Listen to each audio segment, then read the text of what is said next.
அரசு பத்திரம் வாங்குகிறீர்கள். ஆனால் சந்தையில் அதன் விலை தினமும் மாறும்.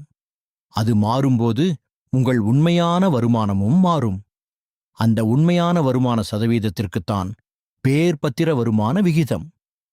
பத்திர வருமான விகிதம் என்பது நீங்கள் ஒரு பத்திரத்தில் முதலீடு செய்தால் உண்மையில் எவ்வளவு வருமானம் கிடைக்கும் என்பதை சொல்லும் சதவீதம். ஒரு எளிய உதாரணம். அரசு பத்திரம் முகமதிப்பு 1000 ரூபாய். ஒவ்வொரு ஆண்டும் 70 ரூபாய் வட்டி. 1000 ரூபாய்க்கு வாங்கினால் வருமான விகிதம் 7%.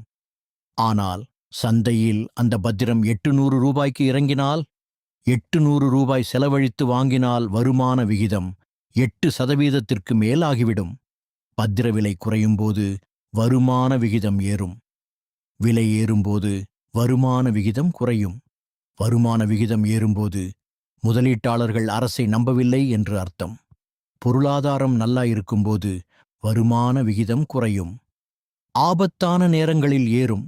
இதனால்தான் அமெரிக்க பத்திர வருமான விகிதம் உலக அளவில் முக்கிய அளவுகோல். சுருக்கமா, பத்திர வருமான விகிதம் நாட்டின் நிதி ஆரோக்கியத்தின் வெப்பமானி. இது ஏறினா பயப்படுங்கள், குறைஞ்சா மகிழுங்கள்.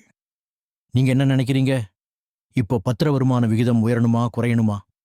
கமெண்ட்ல சொல்லுங்க. இது புரிஞ்சிருந்தா லைக் பண்ணுங்க. இன்னும் ஃபைனான்ஸ் டிப்ஸ் வேணும்னா சப்ஸ்கிரைப் பண்ணி பெல் அழுத்துங்க.